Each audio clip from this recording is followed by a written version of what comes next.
Hi, this is David with entry number 282, coming at you here in Kunming City on Saturday evening. It's approximately 6 o'clock, as always, and I wanted to talk about something today. I just finished my session with the Mormons, and we spoke for about 2 hours. 2 hours, and it really only felt like 15 minutes. And we really kind of got to the core of my issue with faith and religion. And it really comes down to, I can come 90, and the problem is that I expect God to come the other 10%. The thing with faith is that it requires the believer to release control, to release their ability to have 100% certainty. And that's something that for the last 15 years I've had a very hard time doing. Certain things are good because you know exactly what you're getting. Certain things are good because they provide safety, they provide ease, they provide simplicity. And the problem I have is that I do not like things that are not certain. And the fundamental belief, the fundamental quality of faith is uncertainty. And that is really the core of what I struggle with when it comes to religion, because by definition faith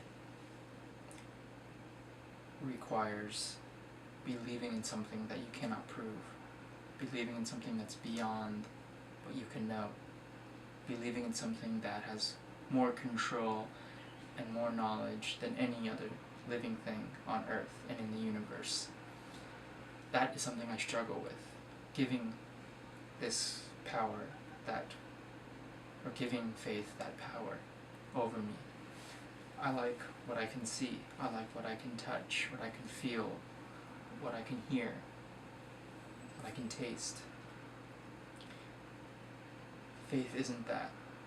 Faith is something that provides stability, provides a shoulder, provides a net, provides so many things.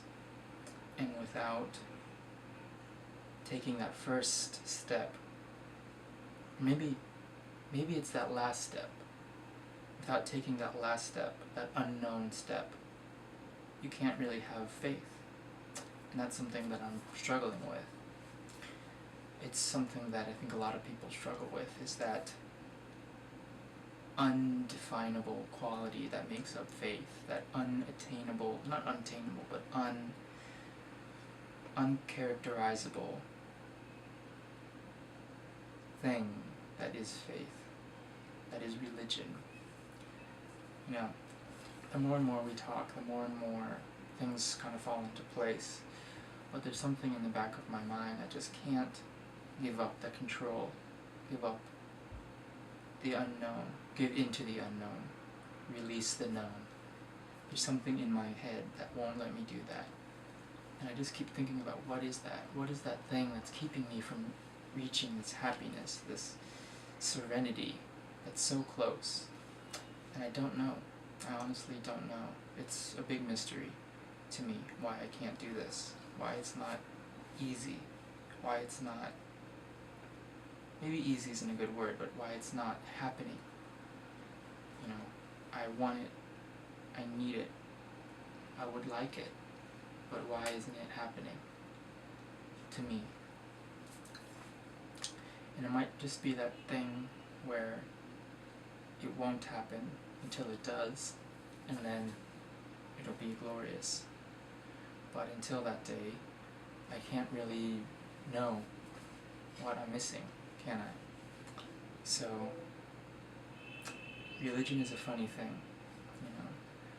think it's necessary for some people and unnecessary for others, and for the longest time I felt I was part of that latter group. But,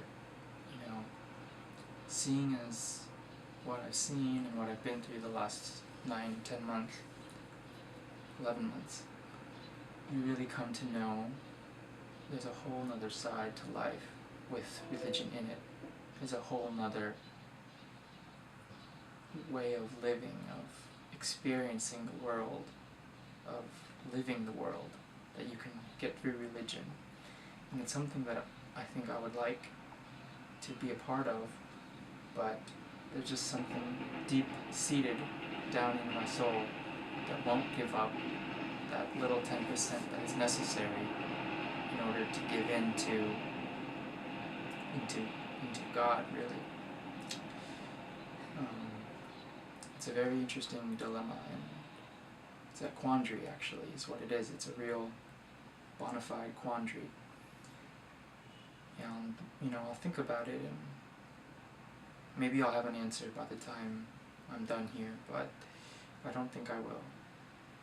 It's something that is just so deep-seated and rooted in who I am that I don't know if it's possible to release it from the character that I've become, the character that I've built, because I like who I am, and I don't really want to change who I am, but I do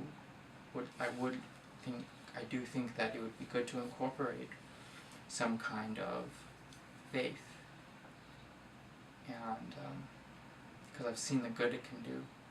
I know the bad it can do, but I've seen the good it can do, and it is good. But there is that whole thing of free thinking and that I love. There's being an individual, and a lot of one of the bigger things that we've talked about is giving up that individuality is a big thing that I'm struggling with as well. Taking orders from some higher individual, not God, because the Mormons take orders from their modern day prophets, and that's a very hard concept for me to kind of grasp. But it also makes a lot of sense because all the other religions don't have any more prophets, so they don't really worship the living prophets. I'm talking monotheistic. They don't have any modern prophets, so it is an interesting prospect of Mormonism, is the living prophet idea. But, it's something that I will struggle with, and tomorrow I'll think about it more. But it is an interesting quandary that I'm facing. How can you give up? How can you take that last step into something that is beyond yourself? And I think what it takes for a lot of people is death, not of themselves or of someone else, the threat of death, to really start opening your heart up to faith. And fortunately for me, I haven't had anyone close to me die that really could have had that effect. So it's a very interesting prospect. A lot of what we do as younger people is just do what our parents say regarding religion, and you don't ever really form a relationship with God. It's just something you do as out of habit, out of respect to your parents.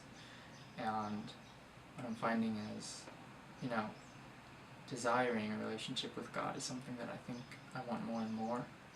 But is it possible? I'm not sure at this point.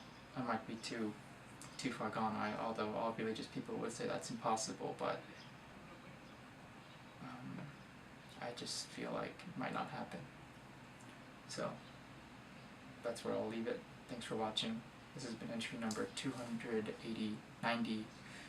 82, 92, and I'll talk with you tomorrow. Thanks. Bye.